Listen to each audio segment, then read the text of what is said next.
When it comes to learning music production, the first question that comes into everybody's mind is which DAW should I start with? Which DAW is good for me?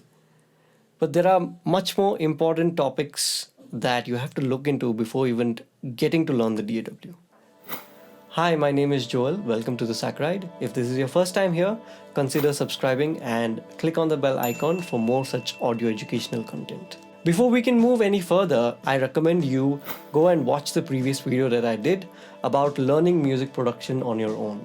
This video is an extension of the same, you can say. In the previous video, I mentioned something about curriculum, a list of topics that you have to make so that you can start your own study. I am going to list down 3 most important topics that you should pay special attention to. The first one is music theory. Now, before you can even start producing a song, it has to be composed well. Now, you need to understand how composition works and how a song has to be arranged. So they say no art is original and every art is inspired from someone or something. Now, in that case, it's very important that you get inspired from a set of musicians or a set of composers. But for you to take right inspiration, you should have the capability to break down their compositions and understand them well.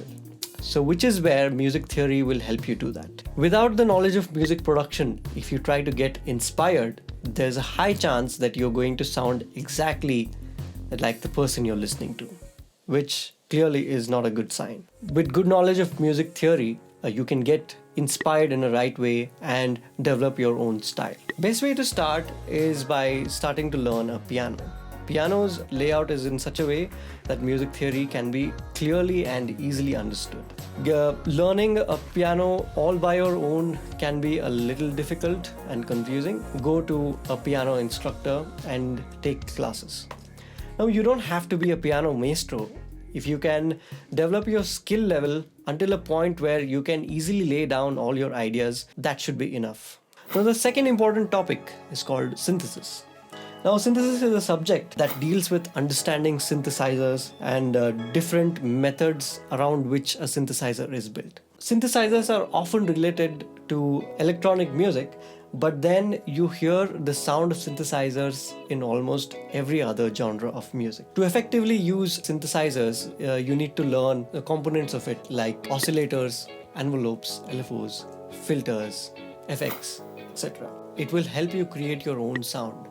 There is no limit to what types of sounds you can create with a synthesizer. If you know how to use a synthesizer, you will also know how to use the other VSTI based plugins and components such as drum machines, samplers, and other audio units that use a lot of elements from a synthesizer. There are some great YouTube channels that I recommend that will inspire to do all this. I'll leave the links in the description. One is Adam Neely and another one is Andrew Huang, and there are many more you can look. And last but not the least, the DAW itself. Now, there is no bad DAW.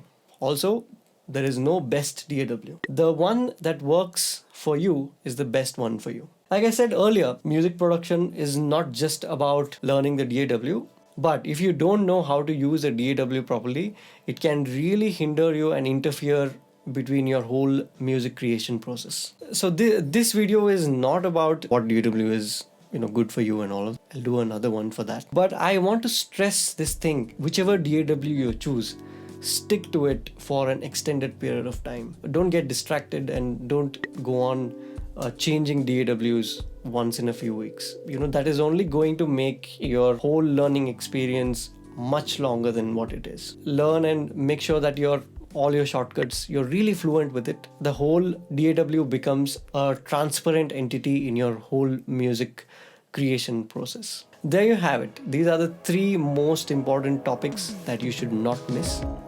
I'm sure you'll have doubts and questions. In that case, drop it down in the comment section. I will surely address them. Also, your comments and the discussions that we do over the comments will also help someone else who is doing their own self-study. I hope this video has helped you. Don't forget to like and subscribe. I'm going to be coming up with more videos like this. Until then, I'll see you in the next one.